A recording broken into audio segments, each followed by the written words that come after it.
Standing back.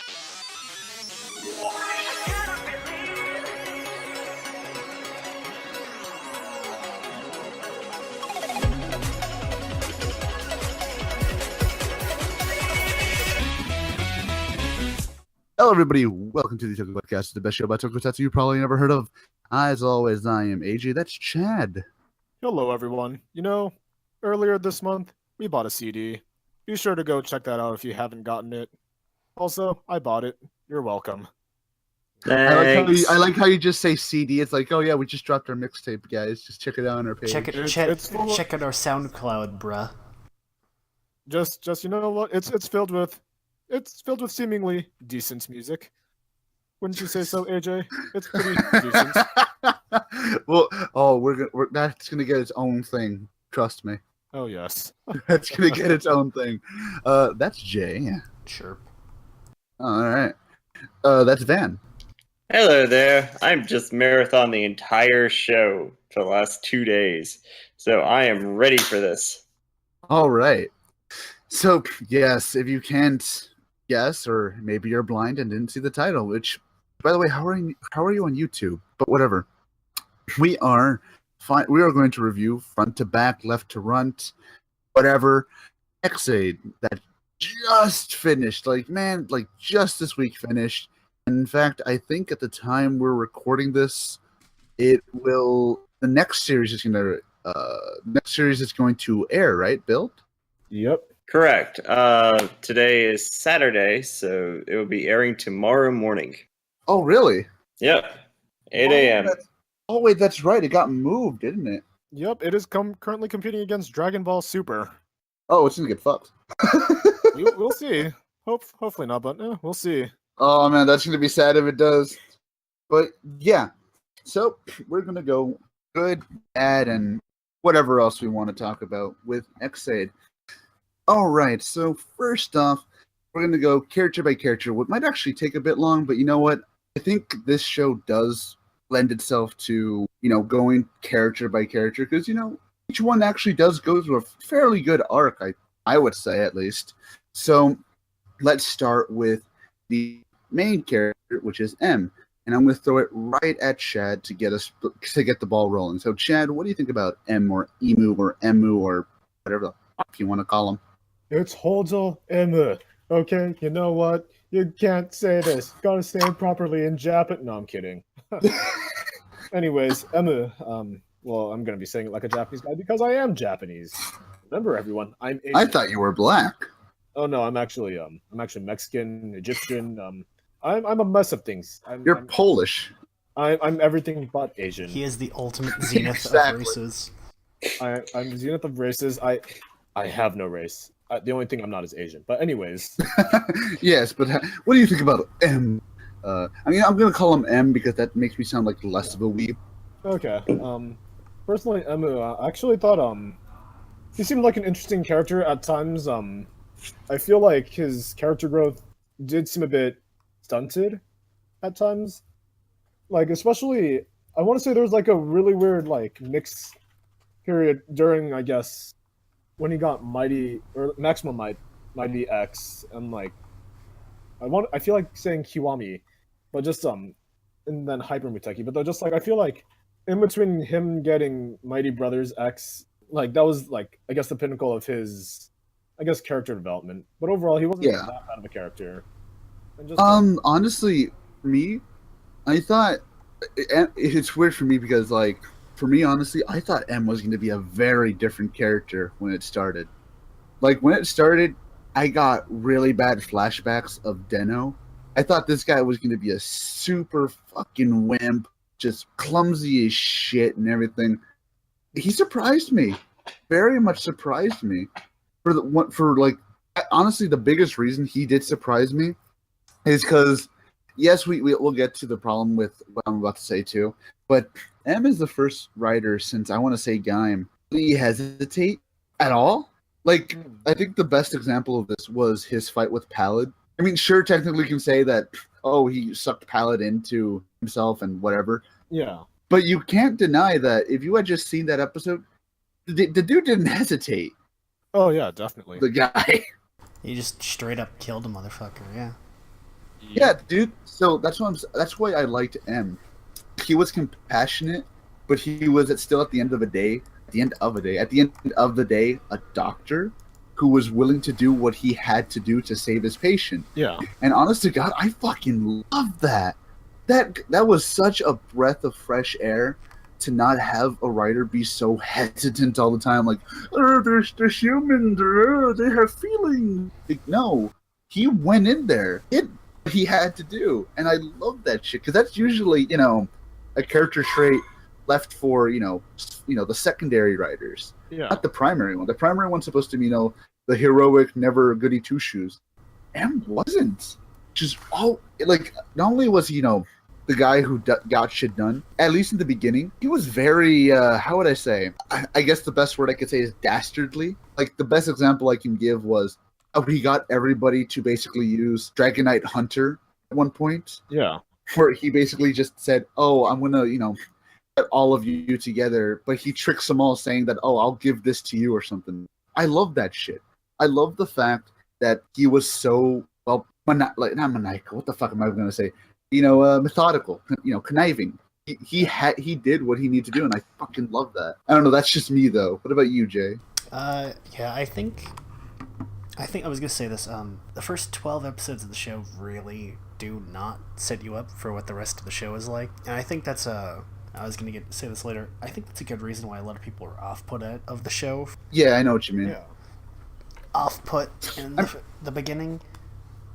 Yeah, I think he was a pretty good main character. He's not, like you said, he's not the Ryotaro, but he's not like super headstrong. Yeah, fuck these monsters, let's just do this. He's like, methodical about it. He's following a procedure. He's a doctor. He's a doctor. Yeah, doctor. Damn it, Jim, I'm a doctor. I really liked that about him. And see, that was one of those character traits that never went away. That he had that from the beginning to the end. Like he was always the guy who was like, yeah, I'm a doctor. I'm gonna do this because I'm a fucking doctor. Which I don't know. That just made him that much better for me. Even up towards the end, where like, yeah, his character development kind of stopped, but I can argue that he didn't need any more character development after Maximum Mighty. He was at his peak already. Yeah, it's really like he sort of just stays at a solid point after Muteki, but I mean, it was so near the end that it made sense. That's true. He's just been through so much shit. He's just like, all right, fuck this, I'm done. Fuck yeah, I mean, guys. like, for crying out loud, like, I think another example I completely forgot for some reason, where he was a trickster and shit like that, was when he was, planning with fucking Kiria. Like, that whole thing at the end where, like, Kiria, like, he punched Kiria and shit, I at first it got me, obviously. I was like, oh shit, they actually are gonna fucking go at each other's throats. Then, it's all a ruse, Cruz. I saw that one a mile away. I did, and I'm glad they went that way because I couldn't have taken another 10 episode long I'm just pretending to be evil bullshit again. With Drive. Oh yeah, I remember that. Oh yeah, that's right. I forgot about that. So I'm glad they ended it immediately afterwards. It's just like, yeah, I was just fucking with you. I'm on your side still. Yeah, that was one of those things. What I was going to say, funny enough, going from that, we can talk about one of those little problems that a lot of people have with the show, but honestly, I think kind of worked in the show's favor, and I know you guys noticed it, obviously, especially towards the end, was where they introduced a threat. The next episode, it's already gone. Yeah, they started doing that in the last couple of episodes, and it started to get a little annoying, but considering the show has a shorter episode count and I'd already had a super fast pace before that point, I didn't mind it too much. Insert villain we'll get to here takes away Emu's powers, and he just gets back at the end of the episode, and then or like we mentioned, he kills another insert character we'll talk about, and it's like, oh no, this screws him over this way. How's it? Oh, okay, he just solved it immediately without telling us. To be completely honest, I did like a little bit of that because, especially towards the end, where they, it just kept, one thing after another. Oh, we stop it now. Oh, now we stopped it. It kind of made sense because, funny enough, it kind of had the pacing of, a video game. You had the first phase, and you had the second phase, and you had the third phase, and then you had the final phase.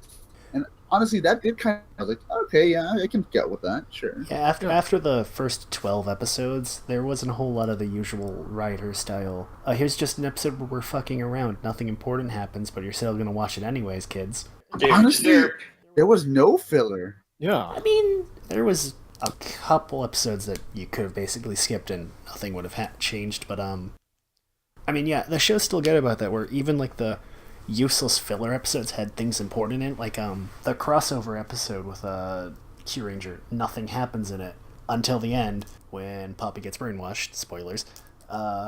Or the infamous example that happened on the Goofy as Shit Christmas episode where Kyria dies. Oh my god! Oh, yeah. Oh my god! But By the way, that can is we just talk about the fact that, like, not only did they kill off the main character so early in, they killed him in a fucking Christmas episode. that's when Merry Christmas. that's some good merchandising right there. You saw the shirts yesterday. Yeah, I remember that. Only to get that like friggin' nixed later.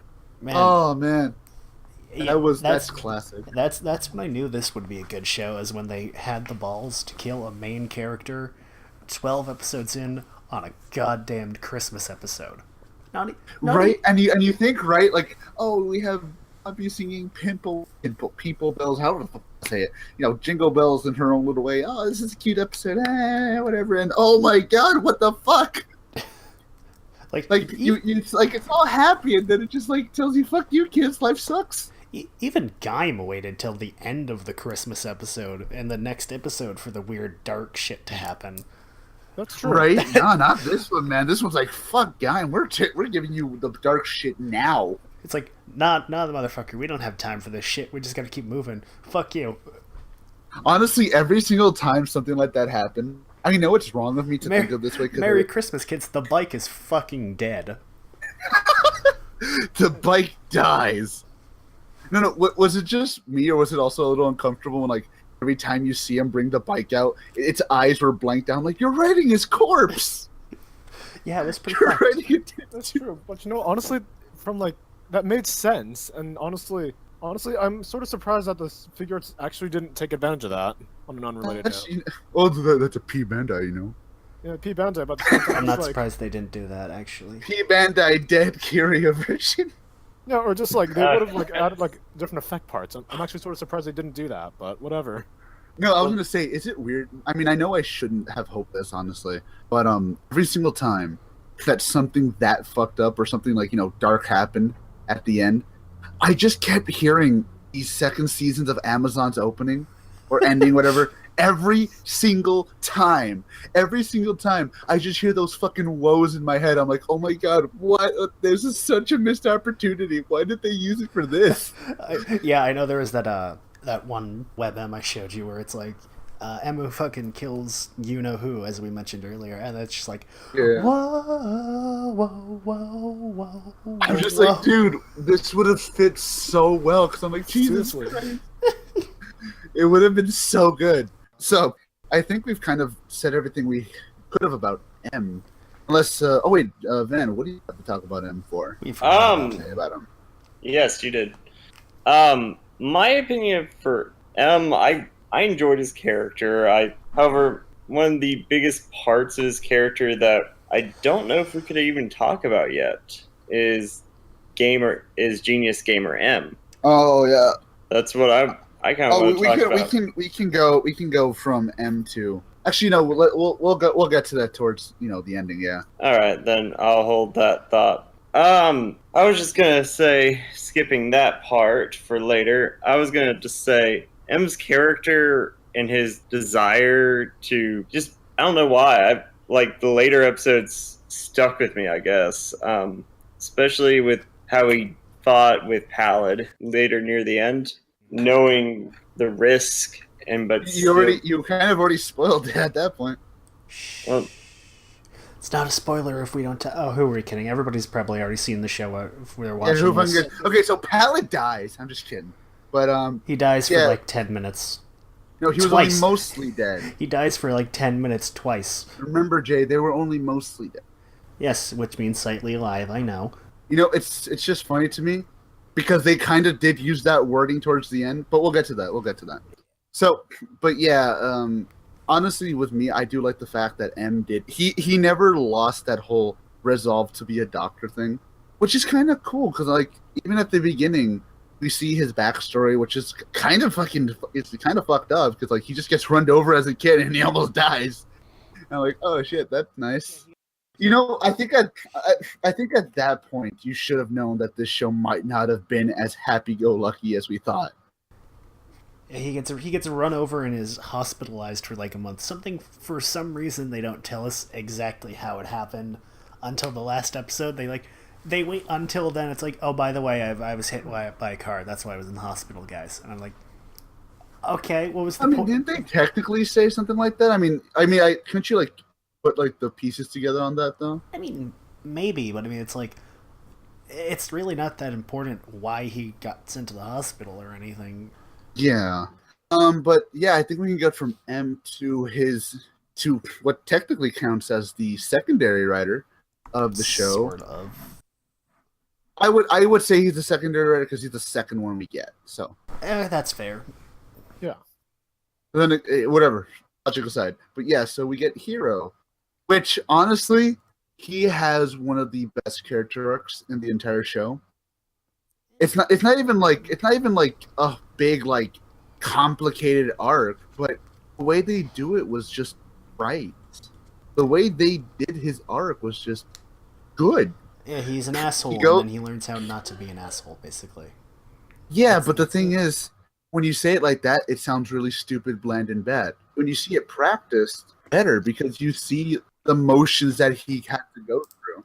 And with him, I think we can go from point A to point B because he doesn't have anything that major spoilerific until like the end. Yeah, until the last 10 episodes or so. Yeah. But like with him, I love the fact that he had a personal stake in it, which is pretty much what everyone had, really. Yeah. Everyone had a personal stake in it. His was basically, these bastards killed my girlfriend.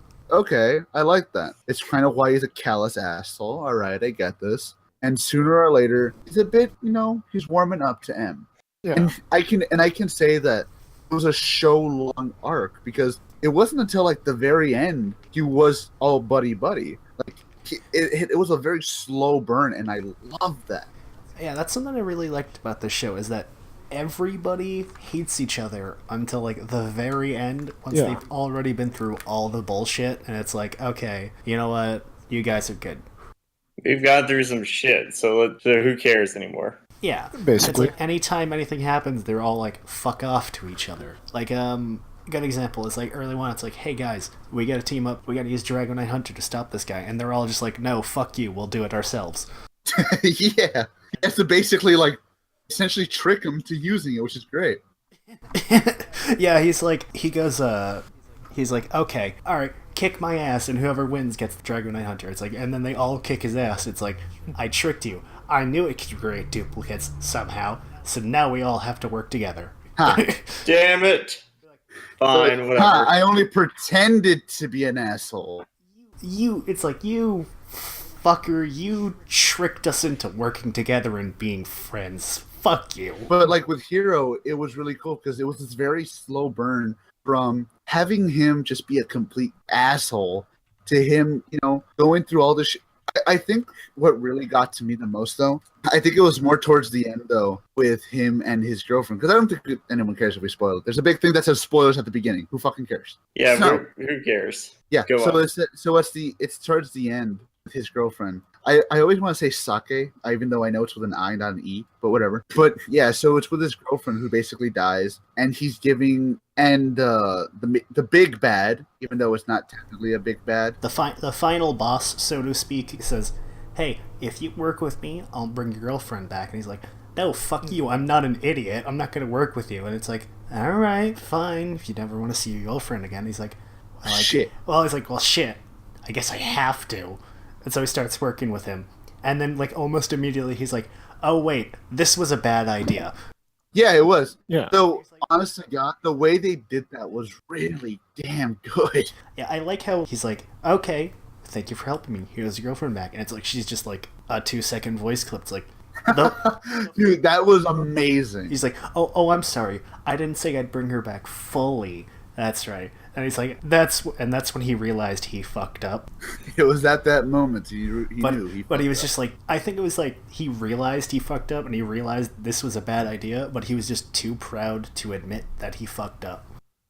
Yeah, well, I mean that was his whole character. He was just too into himself at a certain point. Yeah.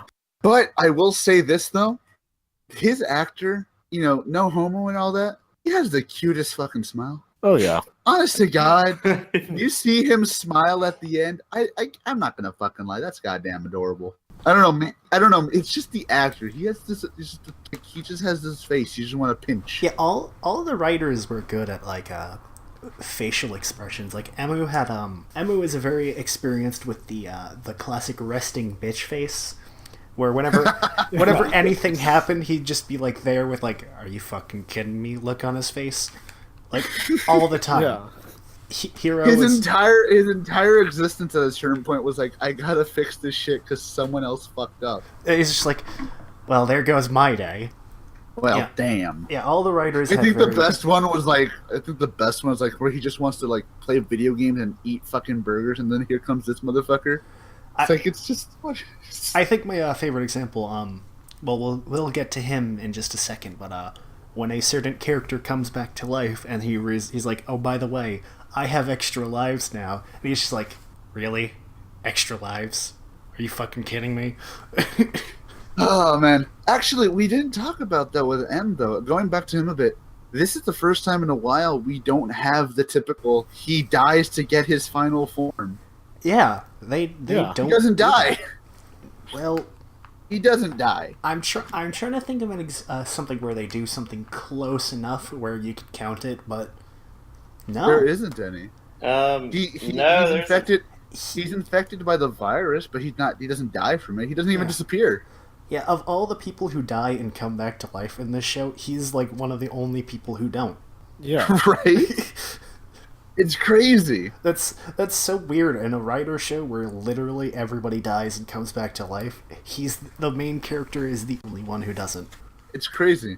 But actually, going from Hero now, because I think we said everything. Oh no, I spoke. What about you, Chad? What did you think about Hero? Hero, actually, pretty good character development, other than the fact that just like, or at least at some point, I feel like the whole girlfriend with like Kronos arc, just like, I personally felt like it dragged on a little bit too long for my personal taste, but just like, honestly, for the most part, he actually had really good character development. Yeah. And just like, I really did like his character.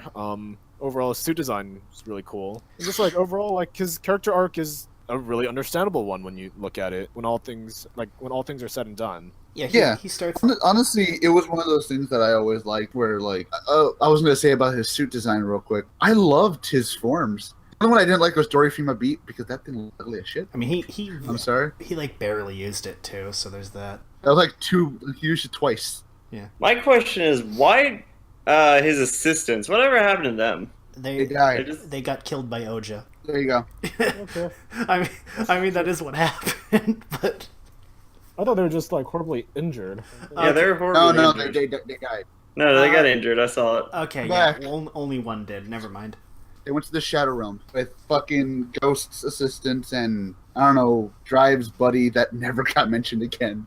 There you go. They got into the fucking Shadow Realm. Oh, they didn't honestly, even I didn't know where end. they went.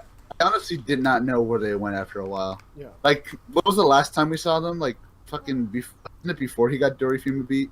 It had to be, right? Last time we saw what now? The last time we saw the assistants, wasn't it like before he got Dorifima Beat? Yeah, they just sort of dropped out of the show after a while. Yeah, they just sort of... That was weird. I mean, they're one-note characters with no personality, and that we don't have... I mean, I understand that, but, like, it's just weird, because I'm like, what did they go? Like, they were all over his dick after a while. Well, I mean, are they in that one episode where he did surgery on Taika? Or was that just someone completely different? I don't know. It might have been them. I don't know. It's weird. I like I said, I watched the entire thing, and I don't remember them showing up after I can't remember the last episode. I can't remember the last episode they came on. I want to say it was after Dorifima. I don't remember. Whatever. They don't matter. They're dead. Anyway. But anyway, that was one of my problems when I was watching his girlfriend's story. The fact, also with his girlfriend's story, he feels a lot of guilt because of how he treated his girlfriend when she was still alive, technically. He was pretty cold to her. Yeah. Yeah, that's kind of his story arc, is that he's kind of an asshole to his girlfriend. It's like kind of an asshole in general. Yeah. And once she gets... It kind of was this whole thing after a while, where you realized it wasn't that he was so much an asshole, he was just more... He was too prideful of himself because of who he basically based his whole motivation on, which was his dad. And also, I guess it could kind of play into that thing of he's so young, getting all this fame and recognition, it can go to your head. Something along those lines. Yeah, he's a rich and famous doctor in a shitty one-bedroom apartment. Wait, they showed his bedroom once? What? In Super Duper Hero Tyson, we see his apartment, and it's kind of really fucking bland and kind of small. I mean, it kind of fits him, doesn't it? Right? Oh, by the way, here's a question. Is there any explanation for Tattle Legacy besides just getting given to him? They had the suit still, What do you that's mean? Basically it. Wait, what do you mean explanation for Tattle Legacy? How... It shows up in the movie. That's why I mentioned it. And then, I don't know, they just... they needed to Who cares about the movie? They needed to give him a power-up for the plot reasons, I guess. That's about it. I was just wondering. Because it could be something sort of like Baron Lemon energy, just because like, yo, let's give him a final form, because why not? Yeah. Yeah. It does not matter at all. I mean, honestly, it's just a recolored Kit Bash. It's a recolored Kit Bash that looks better. That's true. Yeah, it's a repaint of Fantasy. It's got a couple of differences that I could point out, but whatever. No, yeah, it's like 90% the same, but yeah, I liked it better just because the white and gold looked better. It looked nicer. Oh yeah. Had they done purple instead of magenta, it probably Fantasy would have looked better in my opinion. But yeah, or even dark blue. Next writer, I guess. Yeah, time for Tiger. I don't know, whatever. Black Tiger. Should I say this one? Shadow the Hedgehog. Yeah, go for it. Okay. Yeah, he was edgy. He still is. He's so edgy. He turned into a bullet. Oh, okay, Edgelord. It makes sense. You know what's funny? He's the edgelord, but he didn't use a fucking sword. He used a gun. Oh wait, then he is Shadow. Fuck. Let's go on. He did use a sword in he used a sword in the Dr. Pac-Man movie. Wait, what? Yeah, he did use a sword in like the Dr. Pac-Man movie. Yeah, he did? He stole it from somebody, but yeah. Fight, yeah. Oh yeah, I remember. You mean that fucking plastic Dollar Tree fucking sword? Yep, that one. I remember that now. The same sword, what's her name in Jeed uses, basically. Like, it's just this wobbly piece of, like, plastic, like, whatever. Yeah. You were going on, chat about Taiga. Well, anyways, like, Taiga just, I feel like his edginess, initially when he began, like, they said he was like, oh yeah, he was taken over by the power of, like, the games or whatever, right? But, like, I think I remember reading that just, like, in one of, like, the first 2 or 3 episodes, and, like, it was like they were building up to be, like, something, like, super horrible. I don't think they ever explored that, did they? I think why he was like, okay, I think the reason he did this, and they did explain it, only they explained it in a way that didn't exactly seem like an explanation. It was this whole thing of, he was, I hate to say it just because it sounds like I'm using it, he was pretending to be retarded, excuse, but it was this excuse of, that was a front he was putting on, because he really thought that he was the only one to, bear the burden of taking down all the Bucksters, because he basically fucked up on 0 Days so bad. Okay. Yeah, he goes into it a little bit when he gets when he first uses the dual gear. He's like, basically, it's like, I fucked up majorly. I'm basically the entire reason this happened. Yeah. So I should be the only one doing this. Yeah. So basically, the whole he was taken over by video games, which by the way sounds like something like some propaganda. I swear. But the whole he was taken over by video games thing. I didn't know Jack Thompson. It was just a front. Yeah, man. He's the executive producer. Little did we know, John Toei and Jack Thompson are the same person. But yeah, just like, I feel like watching, I guess like the Snipes side stories, or I guess like basically his origin story.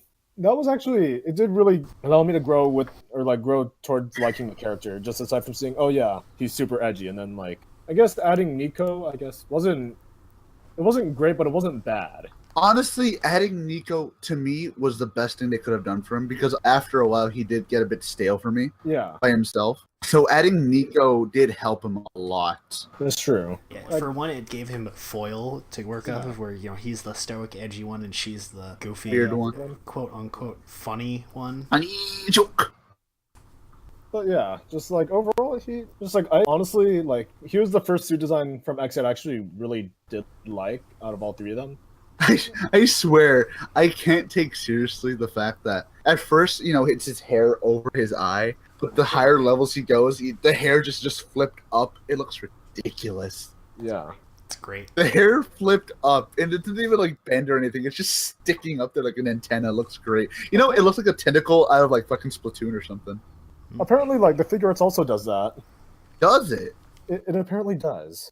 Well, little did we know, Taiga was into Splatfest all along. But yeah. Is he a squid now or a kid now? Both. But yeah, honestly, just overall cool character, and just can't wait to see the V cinema.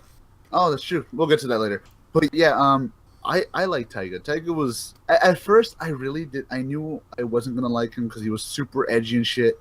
But after a while, I really got into him. And like I said before, giving him Nico was the best thing that could have happened to him. Yes, Nico was annoying as shit, but man, especially early on. Oh, fuck yeah, she was super annoying. But honest to God, I didn't mind because it helped him grow a lot more, and it gave him, as Jay said, a foil to work off of and eventually grow on. Because he starts basically oh, fuck you, I'm the only guy for this job, to actually, no, I'm not a writer, I just want to be a doctor now. Because I think that was one of the coolest things, that he starts off as a licenseless doctor, and then at the end, he becomes a doctor again, like an actual doctor. And I thought, that's fucking cool. Yeah. Speaking of that, what I want to know is, how the hell did he lose his medical license? Did he just give it up? I think it was because he fucked up so badly on Zero Day. But did he get fired, or was it revoked? I think it was revoked. Okay, I mean, I'm trying to think how that makes really any sense, because I mean, it's because we only ever see him directly failing to stop graphite, and it's yeah, but it could just be this thing of he was so wrapped up in fighting him that the rest of the world kind of got fucked up too. Or sorry, Japan, not the world. I just wish they had went into a bit more of how or why he lost, because the way I saw it from what they say in the show, it's he let one Mugstar achieve its perfect form, so therefore he got fired and had his medical license revoked. That just I think it might have been this thing actually of he wasn't fired, he just quit. Yeah, I like that better, because it's he quit from the guilt, because otherwise it's oh, I made one major mistake, so therefore I am fired and forever. Well, we also have to remember the way that they show in the flashbacks, he's really mad and arguing, so he just gets so mad that he just says, fuck this, I'm gone. Yeah. So, and I was thinking maybe he would have let his actually, you know what could be another thing? Maybe he just never renewed his license, because remember, doctors have to do that every once in a while. So maybe his license was almost going to expire, he quits and just doesn't renew it, just leaves it like that. I know, yeah, because I hope it's something like that, because if it's just oh, he let one person die as a doctor, so therefore he loses his license, that doesn't really set a good example for the kids. It's remember, kids, you have to be 100% perfect, and if you fail, you are a fucking terrible person, you will lose your job, and you will become a hobo. Also, kill yourself. Japan does have a policy like that, especially with people like the police. I mean, I was just about to say, yeah, you got a point there. What do? But honestly, honestly, to me, I think it was just he quit, because it didn't look like he was fired. It looked like he quit. Yeah, I know. But that's just me. But I said, I honestly not think, important, but yeah, I honestly something that's bothered me. It was I honestly think he's one of the best characters of the show. It's just mainly because of how much he grows. Because he literally just goes from Shadow the Hedgehog to Amy Rose, I guess. Yeah, he goes from a big edgelord, give me your toys nerd, to an actual character arc and an actual personality. I want to be the best that no one ever was. And his max is level 50 battleship mode. Yeah, I'm sad he never got a level 100 form. I'm fine with that, because I think after a while you kind of had to cut off level 100s. Nah, I wanted him to get a level 100 form that was just that he gets a real gun. It's just him out of suit with the fucking gun. I drew fan art of that, and I'm so mad that didn't end up happening, even as a joke. Taiga with a gun. It's literally he replaces the. It's not even a gas. It's not even a gas shot. It's just a piece of paper. No, he just puts a magazine into the fucking driver. he puts an issue of Guns and Ammo. Hit it. Taiga, but with gun, level 100. No. It's him wearing his doctor's outfit, but with the snipe head, holding it like hilarious. But with the Desert Eagle in his hand.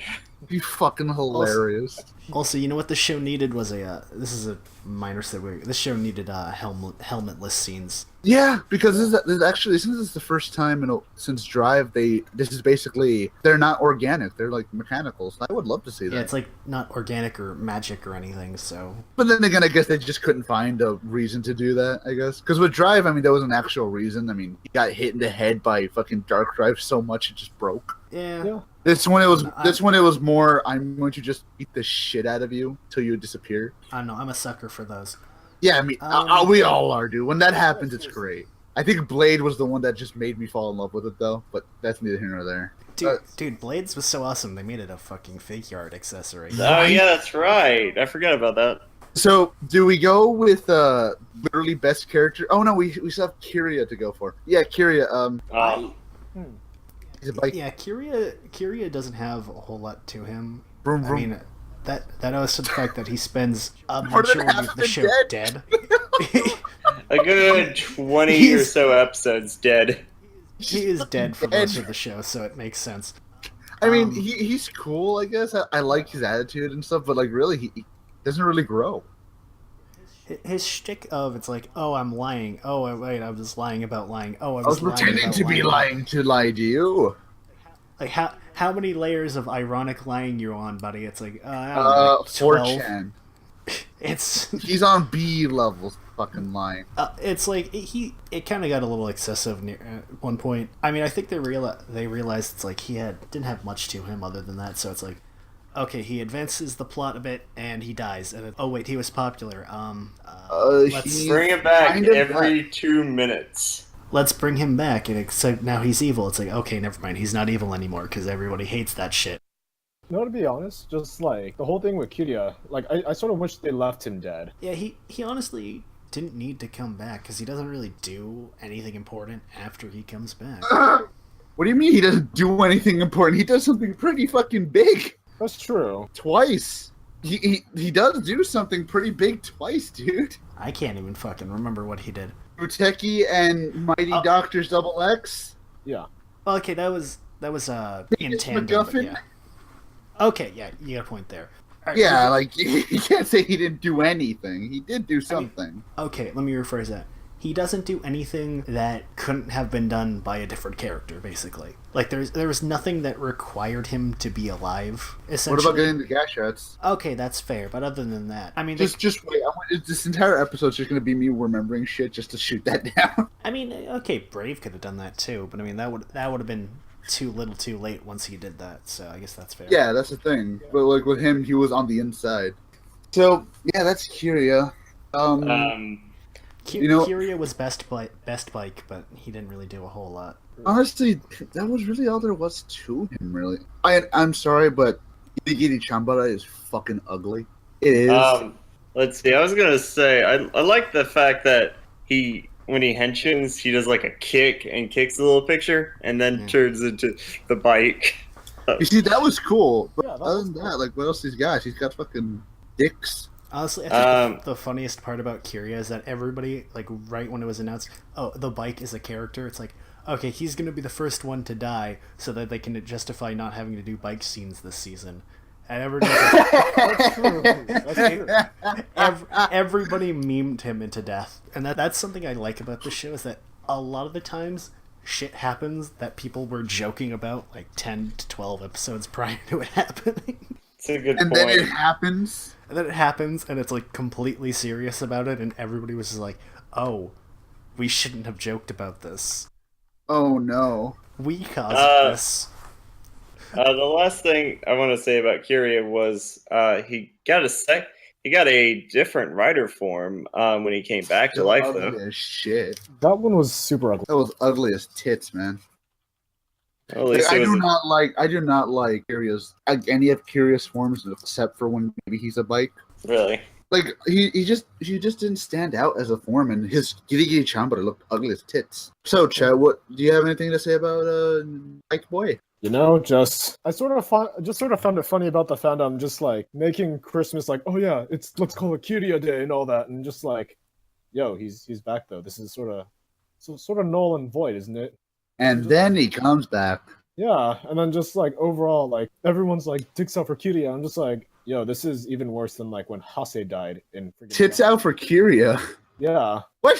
What the fuck? Or like pretty much dicks out for Kirya, and I'm just like, oh, dicks out for Kirya. I'm like, tits out for Kirya. Man, I didn't know that many women watched the show. Then again, moms. I wouldn't compare it to Hase because at least Kirya did something before he died. Hase was just stupid. Who even cares about Hase? Hase literally became the mook of the season. All right. Yeah. But just if, like overall, if that isn't a greater insult to how useless you are, I don't know what is. Right. Yeah, but just like I feel like you already hit most of the points anyway. Really chill character. I liked his henshin pose. I liked I guess the bike was cool. Otherwise, just like it was honestly sort of useless. The fact that they just brought him back in the end. But like, sure, you could say like we see him actually contribute, but it's just still like why'd you bring him back? His death already had like quite a bit of an effect when he died. So I mean, like, why? Because Chad, he was only mostly dead. Only mostly. Yeah, I like how they did that with the show. Well, we were probably going to get to this later anyways, but they established kind of early on, it's like dying is like when you're dying in regards to like being killed by a bugster or being, dying as a writer, you're not dying, quote unquote. You're just getting a game over, which is you get erased, which is not the same as dying. It's like, it's literally the same thing, but we're not calling it dead, so we can justify bringing people back to life. Wink, wink. Technically, it did work very well in their favor. Oh, it worked perfectly, yes, but it's like, wink, wink, kids. And I'm just like... Also, because, the whole video game stuff, Yeah, but honestly, it also just sort of makes, like, their whole original tagline from, like, all this, like, the quarter one scans, sort of like, oh yeah, there are no continues, like, when dealing with life, and I'm just like, oh, hey, that's ironic. Who wrote just that? Just play the Curb Your Enthusiasm theme right there. It's like, who wrote that? Have they ever even seen a writer's show?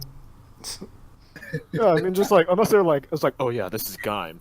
Like, those who die will stay dead. And just like, oh, hey, Kirya's back. Even Kaito didn't stay dead. What the fuck are they talking about? I don't know if we even want to take in, like, the account of, like, movies and, like, that and all. Fuck that shit. But anyways, that's me on Kirya. Let's see. Who do we go to now? You know what? Poppy. I don't want to get to the man just yet. So save him because I have a lot to say about that guy. But let's go to Poppy first because Poppy still technically is a writer for like 5 seconds, but still. So who wants to take on the task of talking about Poppy first? I'm just gonna get it out. Go for it, Chad. So, initial character, interesting. Like as Asuna, I guess, just very bland. Seems like or like bland, or just like the typical like secretary or like assistant. But but did you notice something, Chad? What? She didn't use that after a while. Yeah, I noticed. Like, she just stopped using that. I'm like, oh, okay, I guess this whole secret identity shit just doesn't matter anymore. Yeah, like, seriously. And then, like Poppy, People Popple, and, like, all that. I can't believe I'm actually able to say that after a whole year. People Popple. Yeah, but anyways, like... People Popple Penny? Yes. Kill me. Yeah, I mean, just, like, it's... not... I honestly, like, found that persona, like, super annoying. And just, like... For those who don't know, I was actually debating on not buying Pimple Bells because it's literally just that voice and everything. People Bell.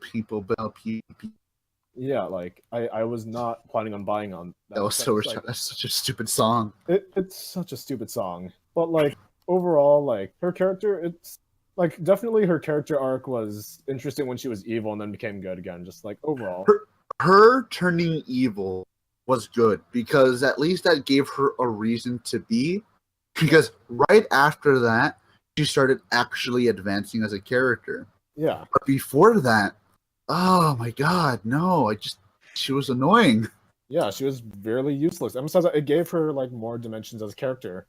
Just, Also, I will say this just right now: she's automatically worst character because Avex decided to go with People Game instead of a Rider Chip song for Mighty Maximum X. That is bullshit. It is the worst show ever.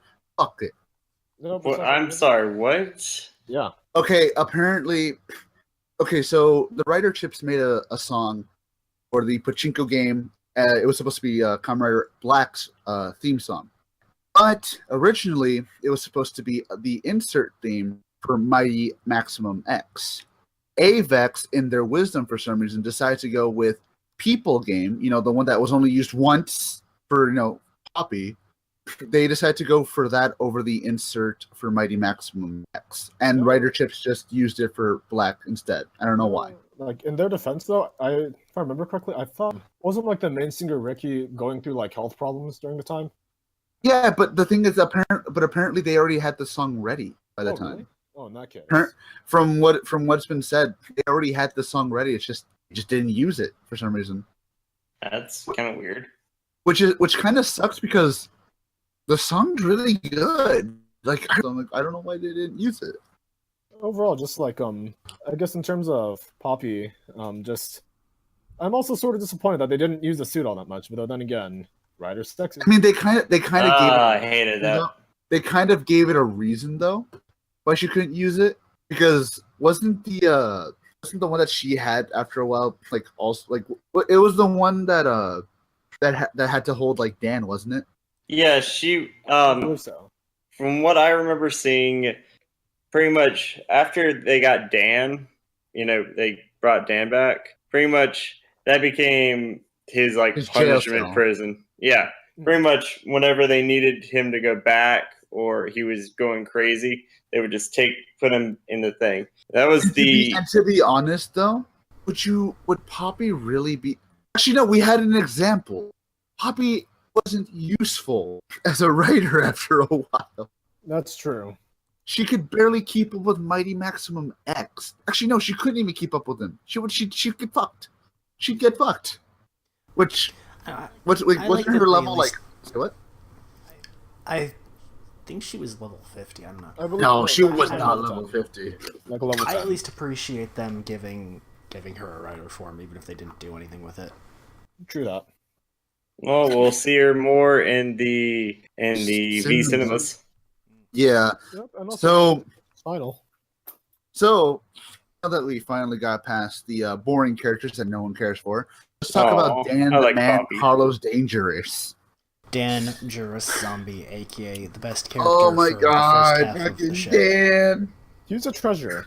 The show that He is a multinational treasure that should be protected at cost. So should we just steal the actor and put him in a museum? Lock him up in there? Yes. Put him in a state of like cryogenic life support or something. Just something to keep him there forever. Dude, besides that, just like he also answered like one of the biggest writer questions. That was hilarious. Where the fuck do they hide the belt? Answer And apparently, up their ass. Yep, up their ass. No wonder where. I'm not gonna lie, dude. Dan at first seemed like he was gonna be the most boring, generic villain ever, and then out of nowhere, you get fucking Carlos Dangerous over here. She's fucking going wild, and I'm like, what the fuck? Where did this come from? Oh my god. You know what? Dan was an unexpected. Sorry to cut you off. Dan was an unexpected bundle of joy from this show because it's like he's introduced and he's this very like bland, kind of unassuming businessman type character who's giving the writers their powers. It's like, okay, this guy's totally evil, isn't he? And then he was totally evil. It's like, okay, I wonder what the hell his shtick is. Oh, he's a zombie man now. Oh, he killed somebody now and he's a gibbering madman. Okay. All right. Holy, he's fucking insane. I see where this is going. Crazy. Like, he's just fucking crazy. No, the best thing about him is that even after his eventual turn, he's still fucking nuts. And it's, I swear, I feel like he was at a 10 when he was evil. When he came back, they cranked that motherfucker up to like 100. Because he went fucking ham during those last few episodes. Yeah, Dan doesn't have so much of a heel face turn as he has a heel turn. He's a tweener. Like, he does. He's not a good guy. He's not, quote unquote, a bad guy. Anymore. He's just the guy. No, fuck off.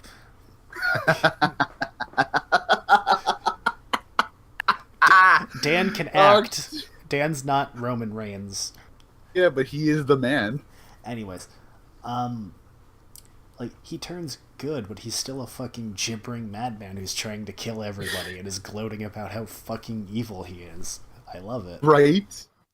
Like, legitimately, I honestly, Dan in general, is just so fucking good.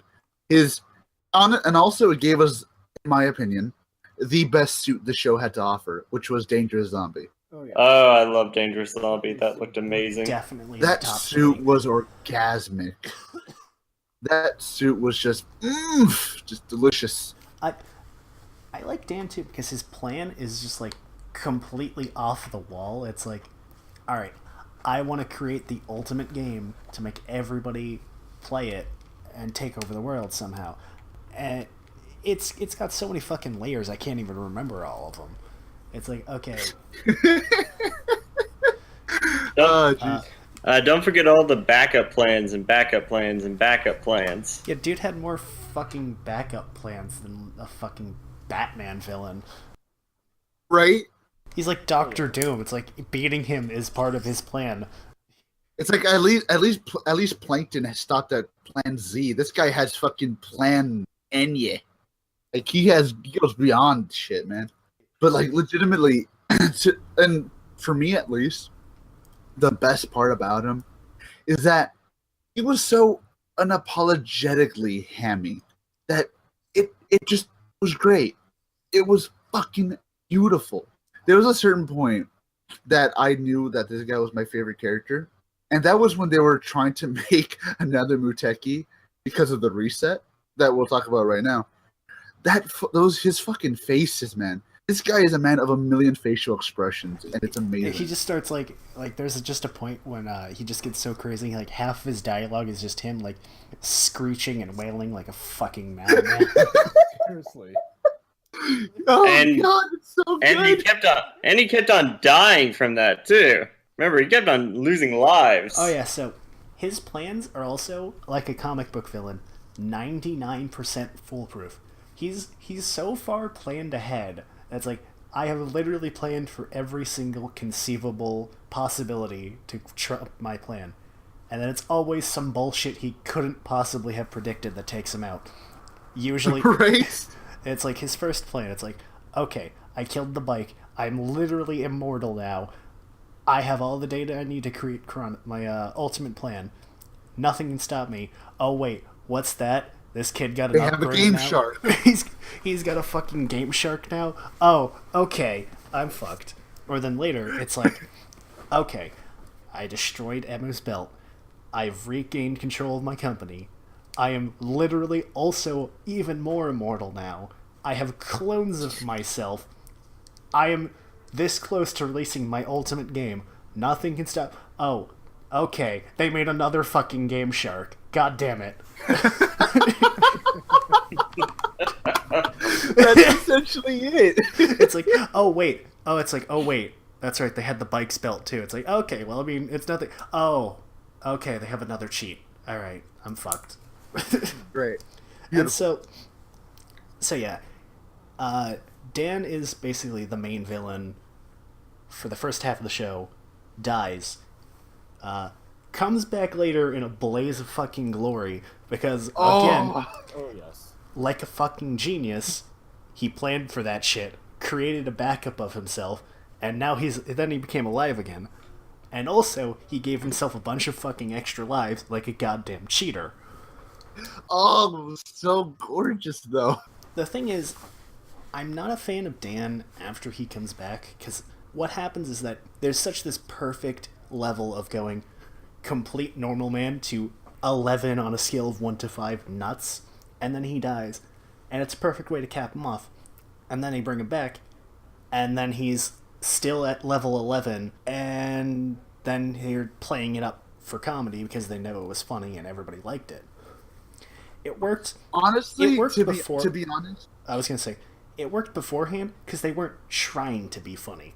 It was him just literally being his actor being a fucking madman, and everybody was like, "Keep doing it. We like it." And then they brought it back. It's like, okay, now let's do it intentionally, and that's where it started to fail because they started doing the stupid usual like comedy sound effects whenever he did something, and that's like, okay, now honestly, you know it's not funny. There were points where I felt like that, but what really reeled it in, though, that kept making it funny to me, was the fact that there were times where even in the serious moments, he still was hamming it up to the point where you realize he's not hamming it up in the serious moments to be comedic. That's because his that's his character's normal personality. Yeah. To the point where even if he's supposed to be serious, he's fucking crazy. Like when they finally get Muteki back for with their like non-resettable resets, and his fucking pose where he's leaning as back as he can without falling down. I'm like, this is him normal. Yeah, this is his normal way of being. What the fuck is this man? Anytime he succeeds in something, he's just like the smuggest motherfucker in the room. It's like, oh, I've created an ultimate cash head. Praise me like the god I am. Oh, I have extra lives. Praise me, etc., etc. I am God now. Yeah, literally, Kamida. Like I said, like there's a point where yes, I do see that they do play it up for comedy, but it was mainly towards the very end where it kind of got a bit like, okay, like I was gonna say, after Mighty Doctors Double X, that's when they really started hamming it up, and I'm like, all right. But like before that, I liked it. I still really liked it because they brought him back and all that. Yeah, it didn't have the exact same impact, but honestly, I fucking loved it. I can't hate this guy. He is just too awesome. He's too fucking amazing. To the point where I can't find that many flaws with him. At least that's to me, at least. And the thing is, he wasn't just like he wasn't just comedic and sarcastic and smug to be comedic, sarcastic, and smug. He had the fucking credentials to back it up. He built Muteki twice. Like that alone is great. So, Chad, what do you think about Dan? Man, that man is a national treasure. We must protect him at all costs. So, all right, but now elaborate. What did you like about Dan, the man, like, Carlos, Dangerous, Kuroda? Like, definitely, when we were first introduced to him, you could feel like a gentle Takatora vibe from Gaim. And then, like, Whoa, what? Like, I sort of, like, when we first are initially introduced to him, I sort of felt like, oh yeah, this guy's like a gentle Takatora. He's like nice. He's like, he seems pretty interesting. It's obvious that he's going to be Kamen Rider Genmu. And just like, but you know what? I can buy that. It's going to happen. And then as we continue on, you see he's like, okay, he's Ryoma from Gaim. I'm going to be connecting this to Gaim a lot. Just because, like, that's the only example I can go off of for the time being. That actually makes sense. Yeah. And then eventually just like I feel like as the series progressed on, he's Ryoma except on crack, I think. Ryoma on crack. See, Ryoma was just smug. Yeah. That is what happens when you take Ryoma and tell him, all right, that whole calm, methodical, that? Stop that. Just go ham. Yeah. And there we have Dan the Man, and just like overall, like he's honestly really great, and just like I feel like most of the time it's just like he's just trolling like about 95% of the time near the end of the series. It does feel like that. I fucking love it though. Oh yeah, it's like great. Like for him to have extra lives made sense, and just everything. Like, oh yeah, I was actually slightly okay with him coming back, just because, like, you know what? And that's because he would do that. Yeah, he would have a fucking backup to his backup to the backups plan. Yeah, and just like overall, like I was more okay with him doing that rather than like Kiria, because just like, oh yeah, he died for a good cause, and just like he should stay dead because there's sort of like a giant impact he left on Emu, and just like, oh, he's back. I will say though, his best scene, at least with Dan, after he came back, for me personally, I absolutely love him and Kiria trying to find basically an antivirus to the Yeah. Bugster virus. I love that. Yeah. It was so good. And it drained most of the lives, Yeah. so now he's up to like 1 or 2. Yeah. Yeah, he last one. Yeah, because Bill killed him in the finale, or like the finale episodes. Yeah. But anyways, like overall, just like I definitely do say that like Don's just a freaking national treasure. I'm just like honestly, he's a great character. Honestly, I would say top 10. Yeah. I very much like Dan. It really wasn't that much of a mystery early on that he was Dark X-Aid. But pretty much, when he started going crazy, he started being way more funnier. And there was certain points where his arc where he got the Bugster virus and he needed help and stuff, you thought he would change character a bit. Nope. All manipulated. All part of his evil super plan. Yeah. Then after he died and then came back, I thought how he came back was quite interesting, antics and stuff. And however, a lot weaker when he came back, and he just threw himself at fucking every situation. Well, yeah, because he didn't need to. I mean, he didn't need to care about being careful. He had 99 lives. True, but still, he lost like at least a life, almost two lives per episode until when it got to near the end where he would just lose lives like 18 at a time. Yeah. And then it got reset, and then he lost them all again. Yep. He loses a bunch, gets a reset, and then loses them all again in the same episode. When we get to the reset thing, I have a lot to talk about on that one. But the last thing I want to talk about, Dan, is that when he came back, he pretty much invented everything. Like, when he made a second dual gas hat for them. Which didn't even come into play after a while. Yes. Yeah. No. Yeah, it's a rare example of the villains making the power-ups intentionally for the heroes to use. Yeah, he pretty much makes everything. And when they have the second time, Kronos tries to reset everything, he made a save feature for it. So now everybody's yes. So they don't have to deal with that anymore. I will say the biggest problem with him, and this was something that I wish they had expanded upon it and not had just left it for this one episode, it would have been great. I wish they would have expanded upon Poppy being based off of his own mother. Oh yeah, that was completely waste. Like, it was right there. They said it. They mentioned it. And then afterwards, nothing. Nope. Not a mention of it. It was very strange because I thought that could be a way to give Dan some reason to be a good person. But Yeah. you never followed up on it. Sure, you had Poppy having memories of his mother, but they never said anything about it. They never addressed it. Dan never talked about it. Like, it was just kind of there. It was weird. It felt like something that they had an idea for, maybe just for time's sake.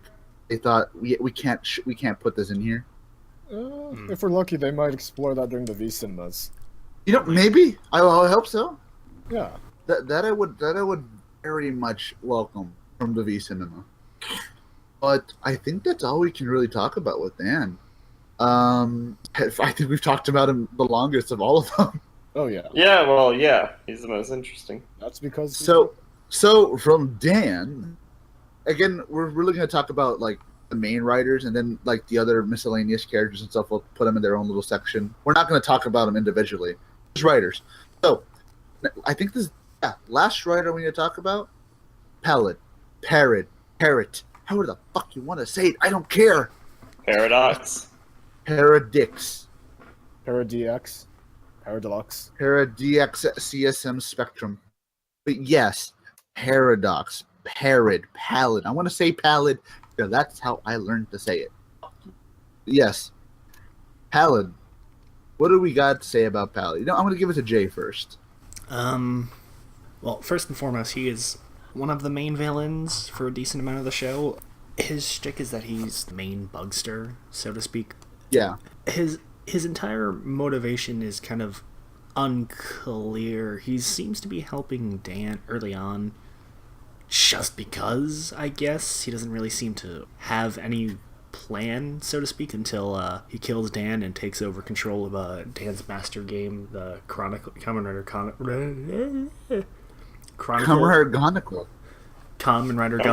Gamako. Actually, I was gonna say, let me just butt into that. It's funny because when he's working with Dan, all this sits fine and shit, but sort of like towards before he kills Dan, basically, they sort of give him this thing of he hates the fact that all these bugsters are dying, because up to this point, when the bugster dies, they stay dead, because they mentioned that if once you reach your perfect form, you can keep coming back, but if you haven't done that, you stay dead. They state that like halfway through the show when they realized, oh, we killed it. We had a perfectly good villain that we killed off for no reason, didn't we? Yep, bring him back.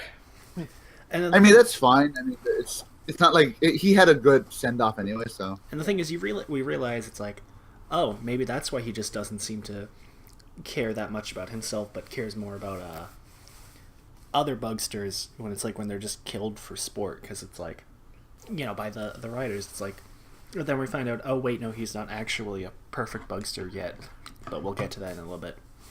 His motivation seemed to be that he hated the fact that they were treated as like video game monsters, and toys.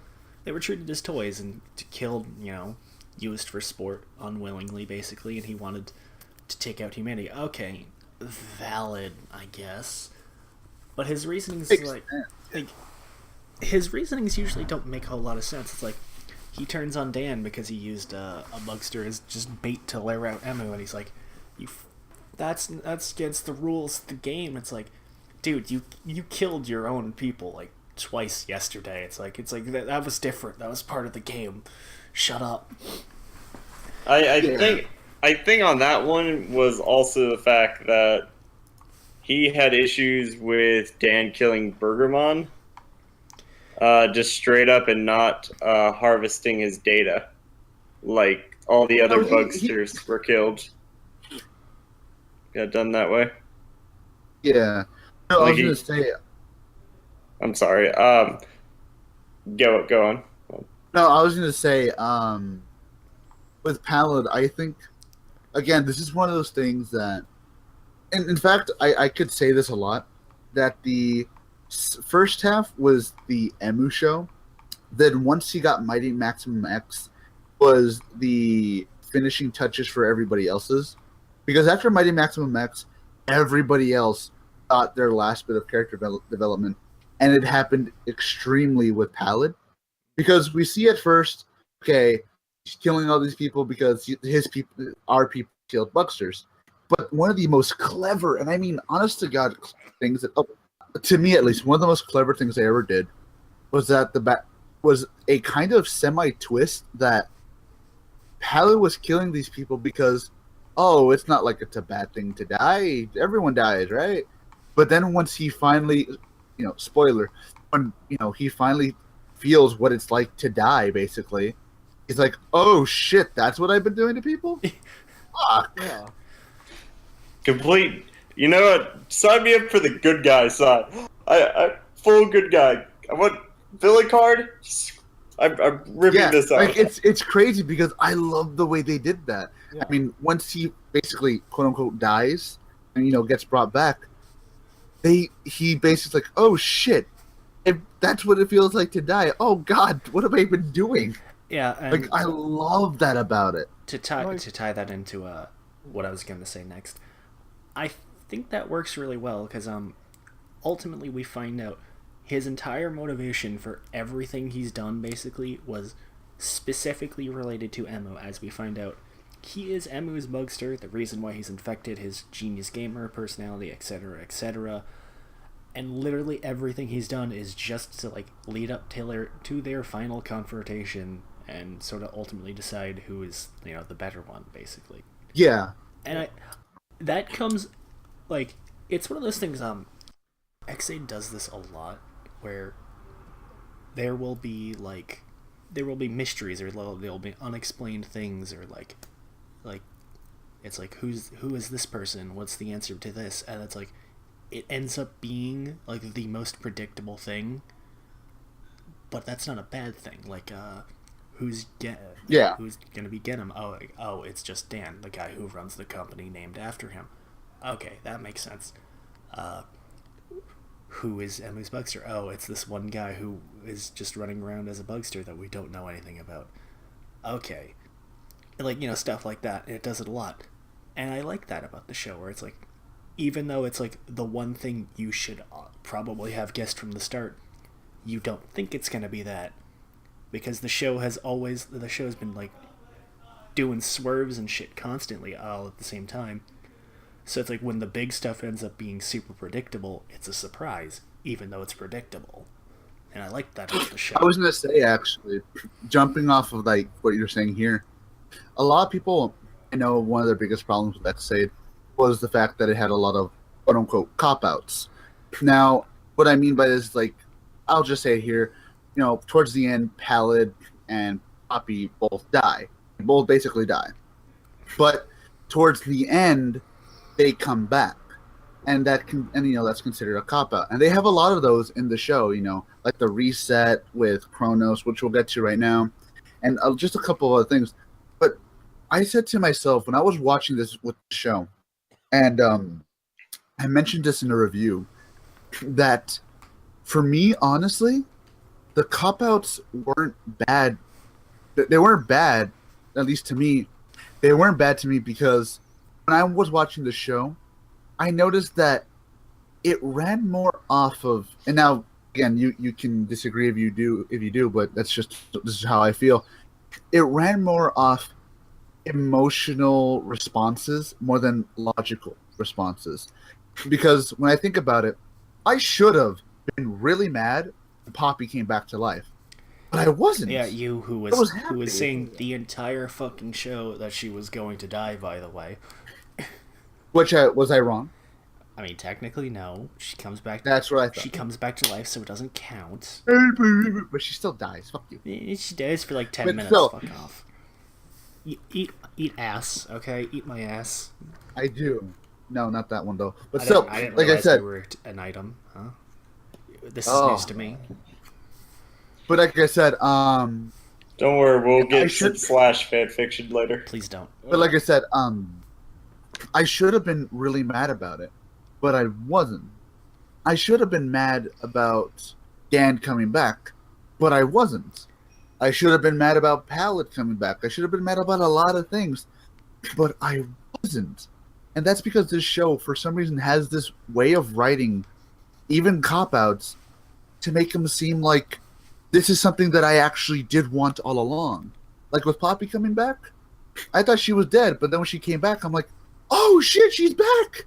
Like, I was happy for it. I probably shouldn't have. Really, it's a fucking cop-out, but I was happy. When Pallid came back, I was like, yo, he's back! Cool! I was gonna say, I think what the reason is that when they do, like, don't get me wrong, a lot of the cop-outs of the show annoyed me, but the thing is, they usually either have a legitimate reason, like, within the universe to explain why or how it could have happened, or the equivalent they go with is just as awesome. Yeah. with Curia, when he came back, yeah, it was a bit annoying, but at the same time, I didn't really mind it because with Curia, at least he did do something with his time back. He just didn't take up space, and they gave us admittedly, one of the coolest scenes in the entire show when he gave Becky to M. Which is really cool. So that's what I'm saying when I say, that the cop-outs in the show, while yes, they are still cop-outs. I am not going to say they're not. They still are. They just feel right. Would I have liked the other thing? Maybe, but that's, maybe in another universe that's how it did go, and maybe it wasn't even that good. What they gave us here was still good. So, and that kind of goes into the next character, Kronos. Kronos, however the fuck you want to say that. Chronologically stupid. Who is Kronos? Another example of the answer to this secret mystery being the most predictable fucking thing. Kronos is Dan's dad. Dan's dad is in 2 episodes prior to his introduction as being Kronos, and he does nothing in either of them. He's just there. Yeah. And then here he is. He's the final boss of the show. First of all, while despite the fact that he was most obvious choice, a lot of people were surprised when it was him, because again, he was such a non-character the entire show, and also everybody thought it was going to be Dan or Kuroto, because he was just gonna do this thing where he pretends to be good and steal the Chronicle afterwards. Yeah, I realize we haven't even talked about Chronicle at all, but we'll let's breeze through Kronos because there's not a whole lot to talk about him. Oh yeah. Yeah, everybody thought it was going to be him, mostly because of a bad translation that mentioned him and the, Kronos Gashet and all that. And it's and then it turns out to be technically true. It is a Dan. That is it. Not our Dan. Not Dan the man. I liked him at first because his personality was really cool, where he's also a psychotic businessman, but a different level of psychotic, where he views the writers and the bugsters as nothing more than the properties, refers to everybody not as their writer names, not as their real names, but as the names of the game that their forms are based off. He only refers to Emu as whatever is either Hyper Muteki or Maximum Mighty or Mighty Action, etc. Yeah. Refers to Brave only as Tattle Fantasy or Tattle Legacy, etc., etc. And I think that's really unique, because I don't think I've ever seen a show where the villain is so unhinged from reality and the fact that there's this real people involved almost, that he's just seeing these people as products. He doesn't refer. Well, admittedly, this is one of the only shows you could do that with. He thinks all of the bugsters, all of them, the writers, they're nothing more than actors as characters in his games, nothing more, nothing less. And that's what I thought was cool about him. And unfortunately, he kind of, he's intimidating early on, especially with all his powers. And then Emu gets his final form, which is specifically built to counteract him, and he becomes a giant bitch for the next 10 episodes. And that's one of my big complaints, is that the last 10 episodes, a lot of the shit doesn't matter, almost. Except, what his plan is, he wants Chronicle to go worldwide so he can take over humanity, blah, blah, blah. Except every single plan of his is, I'm just going to kill Emu and fail at it. It's... Yeah. He kind of goes nowhere after being introduced, and it's he almost doesn't even need to be in the show. It's they could have replaced him with a different character. It's because the thing is, it's even when we realize it, his power of being able to stop time and then later reset is super broken and super powerful, and that's why he's intimidating. And then Emu gets something that can specifically counteract the time stop, and then he's immediately becomes a giant bitch and is useless in a fight. Yeah. Though I will say they do kind of counteract that with finding different ways of basically having Emu not be able to use it. Yeah, they keep coming. He keeps trying to come up with ways. Okay, here's how I'll stop Muteki, and so I can win. It's okay, never mind. They counteracted it. At least it's not just a thing of let me just keep running into a fucking wall and hope for the best. At least he's making plans to climb over the wall or break the wall down or something. Just something different. It's not the same thing. He's trying new things, and we can give him that much at least. He's not a complete idiot, you could say. Though I will say though, the biggest problem with me with Masamune, I should say. I was going to say Dan, but with Papa Masamune, Dan. it's basically well, my biggest problem with him is the fact that after M basically beats him with Muteki, he fuses with Chronicle and becomes Game Deuce. After that big thing. Okay, that's fine. Give him the final villain powers. But the final villain powers don't give him much, really. It's just the power of the other Bugsters. But when you really think about it, the power of the other Bugsters isn't gonna help fight a guy who's basically invincible. Yeah. And that's like his whole thing is literal invincibility. Yeah, like they spend a decent amount of time hyping up Game Deus, like the ultimate Bugster, the Bugster of Chronicle, the final boss, etc., etc. He's in one episode and then he's killed. That's it. Well, if you want to technically count, Kronos being Game Deus. Well, okay, his unfused form, one episode, and then he dies. Like, literally a waste of time. And that's more of a complaint of the show overall I have, is that the last 10 episodes in general felt really rushed, and they kind of started spinning their wheels or wasting time, a lot with as we've mentioned before, they'll introduce a problem and then immediately solve it the next episode. To be honest, I do kind of semi in story reason with they're basically it's another problem after another, and they have to keep adapting to it to the point where they're already planning ahead to the point where okay, now we already have something, kind of an idea for something to counteract it if something else happens. Yeah, it becomes speed chess basically. So to me, I kind of want to say that might be a thing of that might be a thing of the show's production, because even before it ended, there were a lot of things saying that the show was going to be a lot shorter than Ghost, and Ghost was 50 episodes. Yeah, only 45. I feel like if this had been given Ghosts not 50, at least maybe 47, maybe even 49 if you want to push it. If it ended in October, basically. Yeah, if it ended when it was supposed to in October, it could have gone that bit of time that could have helped it a bit. Could have helped it a little bit more, especially with the ending boss. At least to me, I think it would help. The thing is, even with how rushed it gets in the last 10 episodes, I feel like ending it short was the best idea, because with the lightning speed pace the show had to begin with, giving it any more episodes than they used would just spun their wheels for a little while, and I think I prefer it this way. So yeah, other than all of that, I have nothing more to say about Masamune. I love his suit.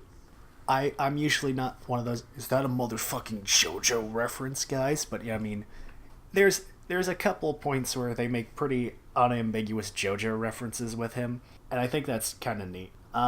Yeah. Also, speaking of anime references, Hyper Moteki is literally Fist of the fucking North Star. Its finisher is is literally the "you are already dead" shit. And then Emu. Oh God, yes. He's Rastafarian. He's the Rastafarian Fist of the North Star. And you know what the funniest part about it? It's I saw that first finisher. And it was Emu doing the rapid kick. It's come on, man. Is there anything more than that? And he just stands up and starts walking away. I was just in my head. It's "Omae wa mo shinderu," and I was and it's and then the fucking show beat me to it in the next episode where he's just the game's already over, and then it does the fucking delay finish thing. I fucking love that shit. That was so good, and I'm so mad that they didn't do it more than they did. So throwing it at Chad real quick, what did you think about Kronos? Kronos was actually definitely, obviously, just he's a villain, so just how they wrote him is obviously just oh yeah, he's a villain, you're supposed to hate him. But just and yeah, I ended up hating him a lot, especially at the points where he decides to become just a little bitch and all that. And just overall, I gotta agree with Jay, just in terms of how he saw all the characters just rather products, which is basically and has literally doesn't give two shits about it. Was honestly really interesting. Whereas you have Parado, for example, who's just okay, who basically if I were to I guess, make an anime comparison would be like, Dragon Ball Z's like Fat Boo. It's like, he doesn't know better. Just like, it's fun. Just like, it's all game to him. But like, Masamune knows what he's doing, and just like, this is all just a business. He's like Super Boo then. Yeah, or just like, yeah. I guess sort of like Super Boo. Just like, this is all, except this is all just like a business strategy for me. And just like, if I find that you're useless, you're useless. That's about it. I'm gonna eliminate you. Honestly, even when he started going crazy, I didn't mind that because I just thought, well, he is Kuroto's dad. It runs in the family. Makes sense why he's also fucking insane. Yeah. He was just able to hide it a lot better. Yeah. Okay, so I think from there we've talked about really the important. Oh well, yeah, Van. I wanted to complain about the reset, like I said earlier. Yeah, the reset is they literally pull it out of their ass because it's like once Amo teams up with Pallid, he's got ultimate power, literally unbeatable, the strongest fucking writer canonically in history now. By the way, stat wise. Hyper Muteki is the second strongest writer ever. Literally stronger than Ultimate Kuga, by the way. The guy who can literally destroy the fucking planet in one kick. Who's more powerful than him now? Writer 1, whose stats are literally undefined so as to be permanently the strongest character ever. Okay. So, anyways, on to more important things. Basically, ultimate power, he's got a sidekick with Pallid, so now, his one weak link, i.e. killing him, which would cure Emu, which would make him lose his powers. That's not going to happen anymore. And literally Mewtwo is... And then he ends up destroying his bug fire. He's like, okay. Or no, not the bug fire, his Gashat. It's like, okay, fuck this. I'm done. Fuck you guys. And it's like, reset. And he's like, wait, what? He literally pulls the reset power out of his ass. And then, like I said, it's only a problem for one episode because Dan implements a save state feature to Hyper Muteki. So, immediately... To be completely honest... Just dead. Could you have seen... I was going to say, to be completely honest, could you really have seen that going for more than at least 2 episodes? Yeah. Without it being annoying? Like think about it. Would you have really been able to take a reset every episode for a couple, like 2 or 3 episodes? I wouldn't. Neither. No. Nope. That's like Code Lyoko on fucking crack. God. One of my biggest problems is where does the reset happen? Because everybody's personalities are the same, up to a certain point. However, I think it only resets items, not people. I think. Actually, no, wait. Well, then again, you could technically say Dan's still a Buckster, so he's not technically a person? It's weird. It's really weird. Yeah, because it reset Dan's lives. Proto-gas hats that Laser took are now back with Kronos. Pretty much Hyper Muteki's gone. Let's see, I think there was one other thing. I can't remember. I think it only resets the people. I think it only resets Bucksters and items, not actual human people. Okay, yeah, and the last thing was that Master Chronicle was fixed. Yeah. Those are the only things it did. Well, yeah, that's what I'm saying. It only resets those. So that makes a bit more sense to me, at least. But yeah, I think that's really all we got to say about Masamune. Now just to a couple miscellaneous things. Oh wait, before we move on, Masamune has the single best line of any villain of any show in history in the the second to last episode when he's like, "It's time for video games." Yes. Best line video games ever. He's just like, he assumes his ultimate form. It's like, now it's time for video games, and I popped hard for that one. I was like, yes! I fucking lost it when he said yes. It's time for video games. Oh, okay. So let's go into the miscellaneous stuff, so we can just start wrapping it up. Yeah. So I will start this one because I'm the one who's the most hype about this shit. The inserts are fucking great this season. We actually got them this season, which was so good. We actually got some. We didn't just get some, we got really good ones. Agreed. We got one. Actually, no, we got not 1, not 2, but 4 actually okay Writer Girl songs. Actually, no, 5. I'm not counting something else. So yeah, we got Try It Together, Time of Victory, and the 2 that are based off the soundtrack of the show. Those 4 are actually okay. And I'm not usually someone who says that about Writer Girl, so hey! Though, could you technically count those? Maybe you can, I don't know. But we got those. We got a really good, well, I can't say that because I can't really care for it. The Rio game from Pallid, it's alright. And we got 2 of the best villain songs ever, and if you deny that, you're a fucking liar and a heathen, from fucking Dan Masamune. One being Dan's or Kuroto's insert, and one being Kronos' insert. So fucking good. So fucking good. I think Jay and Chad know more that I was so hyped for fucking Wish in the Dark. Yeah, he's been talking about it for weeks, people. Yeah, I was about to burst. You were a deciding factor on why I bought the CD. I was about to, dude. I was like, if you didn't buy it, I would find a way to swim to Japan and like get a copy. I'm like, I need this. I need it. I'm so glad that I actually have the FLAC files now, which sounds so good. So good. But yeah. So I was gonna say, do you guys have any opinions on the songs? Like, no, each of the songs, I guess. I like the soundtrack. They're fantastic. In fact, speaking of like sound in general, what I'm a fan of is they did pretty well with the sound mixing this season, because usually when there's more than one writer transforming, it's just loud noises constantly with all the belt sounds and shit, and they did well. Oh no, not just loud noises, but it's also loud no, just like 50 people talking at the same time. It's like a fucking parade goes by like in 2 seconds.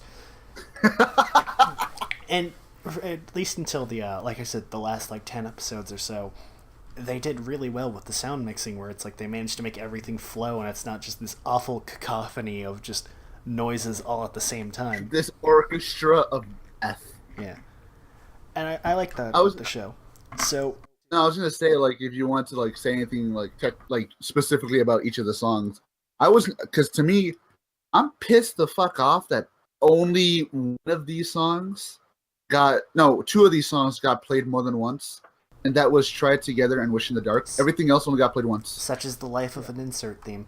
Oh, not just that, but Kronos' theme got played for 20 seconds, and it was done. Holy shit, that was so bad. That means they did not give a shit. I heard it was actually something about budget issues. Like, apparently every time they play it, they have to pay money for one, so it's pretty bad. If they can't even afford to play them that many times, holy shit. What about you, Chad? What did you think about the insert themes? Well, you'd think I'd actually say, to be honest, I really hated it. Just they're all those songs suck, especially Wish in the Dark, Pimple Belt. Wow, Chad. The best song, 11 out of 10. 11 out of 10. That doesn't obviously show why I bought or like stayed up till like friggin' midnight the night before to buy the. I did too. I did too. Off of like Japanese iTunes and make sure I had like 2,000 something yen. I'm not even gonna lie, dude.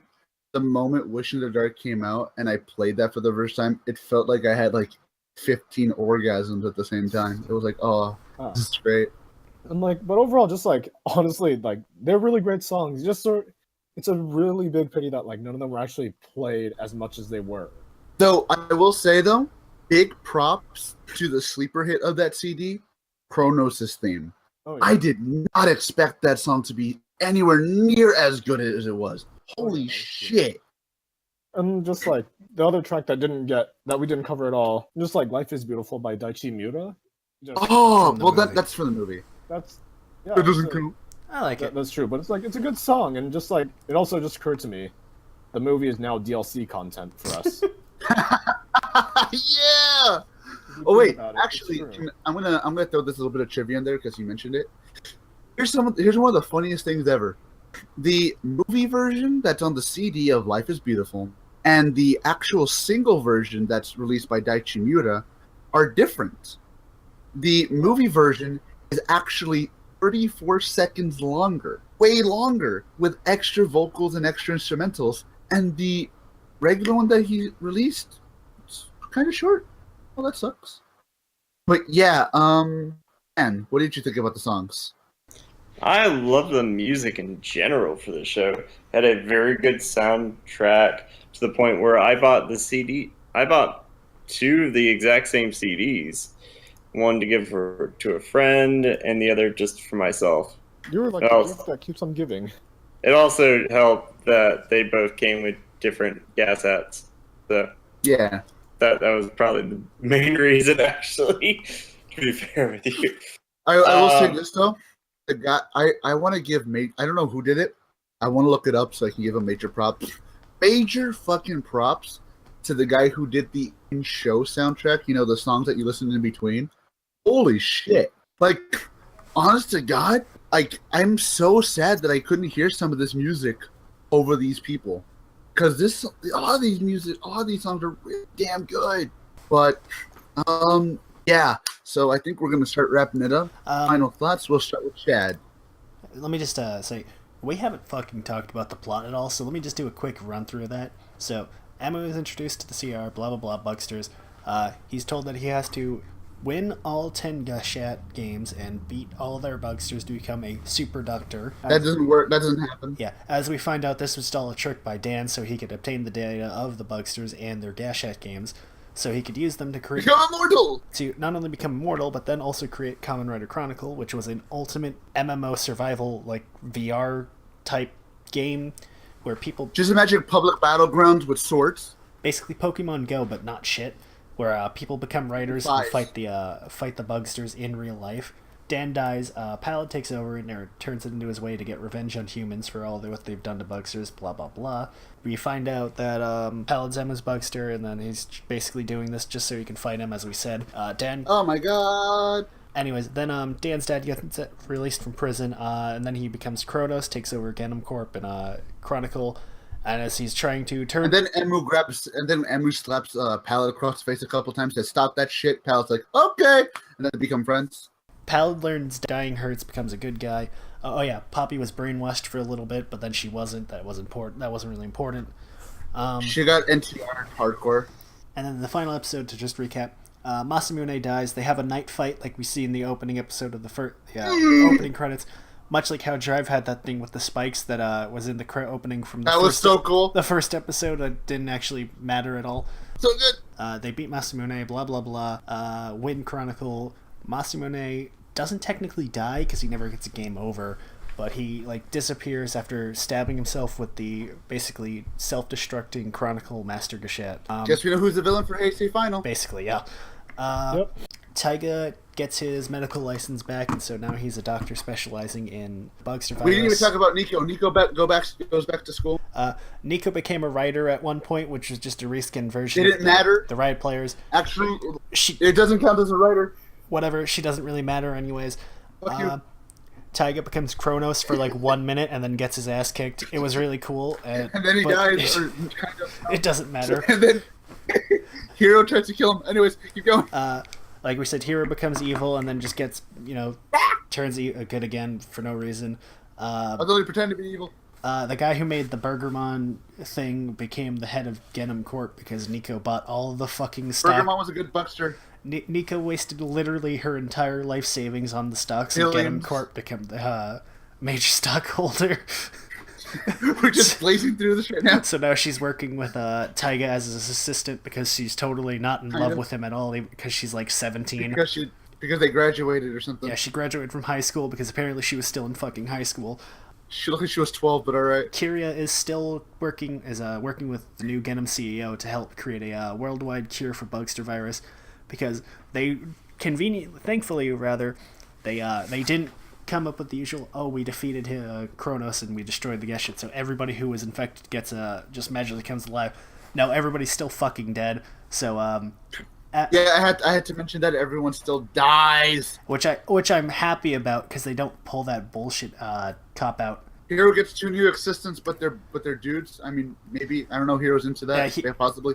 Hero basically has no change from how he started with his ending. He cuts a cream puff. Dan is still in gay baby jail working with CR. Oh, fuck you. Pallet and Poppy die, stopping game Deus, but then they're alive again because they had backups created They're only mostly dead. Because Dan and Emu created backups, and the show... No, they gave birth. Yeah. The show ends with Poppy, Emu, and Pyrid working together to help wipe out the Bugster virus once and for all. The end. That was a lot to say. Fucking hell, I'm surprised I covered so much. Oh, right, and I forgot. From a period where Dan dies and then Kronos introduces, Ganem Corp gets a new CEO who's basically just Dan but fat and really not funny. Dan, but fat? He's fat Dan. He's got one of the cooler Bugster designs. He's voiced by the guy from Space Dandy. He's also voiced by the guy who does the Bugwatchers Wii. And he's basically the only major villain who gets killed by Kronos. Like, the only major villain who dies before the last 5 episodes. No, what about Graphite? Well, he dies in the last 5 episodes. Okay, he dies and comes back. Graphite doesn't fucking matter, by the way. That's why we haven't talked about him at all. He doesn't do anything. Bio. He's the Bugster of Hero's girlfriend, and that's about it. That's all he does. Okay, we're done. All right, now let's finally wrap it up. All right, so Chad, what did you think about X8? Give us our final thoughts and let's say bye. Overall, good series. 11 out of 10. It's no, it's actually pretty good. Actually, not even 11 out of 10. It's yeah, it's up there though. It's a good series. Watch it. I mean, you probably already watched it if you're watching this review, so definitely. Or maybe they did. Maybe we just spoiled everything for these people because they thought we didn't spoil anything. Oh, yeah, Why are we talking so fast? Because Chad's gotta go. We gotta go. It's like an old. Don't you know? We're the old 1960 speed racer dub, and we gotta win this race and win this race and win this race. Oh. Anyway, Chad, so finish your thoughts. Yeah, Thanks, Pops! Anyways, yeah, I actually really enjoyed the series. Definitely, it's I'd say it's like double, or I mean it sort of is double at this point. The gimmicks. But I mean, overall, honestly, it's a good series. You will, if you're watching this without watching the series, what are you doing? Go watch it. Otherwise, yeah, just it's great. Just what are you doing? All right, so Jake, give your final thoughts real quick. Come on, go. Like I said, the last 10 episodes were kind of shit, but they don't ruin the experience. They're not bad, but they could have been better. There's a little bit of rush. Overall, I wouldn't say this isn't my favorite, but this is definitely in my top 5 now. I think a big problem is that a lot of people aren't going to watch this show purely because of the designs, and they're not going to give it a chance because the first couple of episodes aren't very great, aren't indicative of how the rest of the show are, with a lot of the fighting for the toys and we got to get this toy and fight this monster this week and blah, blah, blah. And that's really not how the rest of the show is. So I'd honestly say, if you want to give the show a shot, watch up until the Christmas episode. And if you aren't interested in watching more after seeing somebody get violently murdered in a Christmas special, then you might not like X8. Kamen Rider might be for you. Stick with Ghost. I wouldn't say that much. That we're not trying to be mean to these people. Fuck them. Overall, I'd say 8 out of 10. Gonna be one that I look forward to seeing. I look forward to seeing Emu and others come back later on. Van, give us your final thoughts real quick. Go. Lots of toys. 8 out of 10. All right, and finally, it was a good show. I liked it a lot. Pretty good show, pretty good designs, even though I kind of wasn't really feeling it at first. Really good music, really good OST. I love the characters. I love the ending. I actually liked the cop-outs, even though they were stupid cop-outs, but I still liked them because they made me feel nice inside, and I felt all happy, warm, and fuzzy inside. You know, friendship is magic after all. And it was a good show. Definitely in my top 3 of my post-decade Heisei series. And overall, it's probably my top 5. 9 out of 10. Go watch it. If you watched this before you watched the show, what the fuck is wrong with you? I made you with the Toku Podcastu. That's as always. That's been Chad. Thank you very much, everyone, and I am heading out. Thanks for everything. You're welcome. Bye. Thank you, X8. That's Van. Bye, everyone. Thanks for having See me. you next week. Bye. And the game is eternal. Good night, everybody. Good night. Fuck build.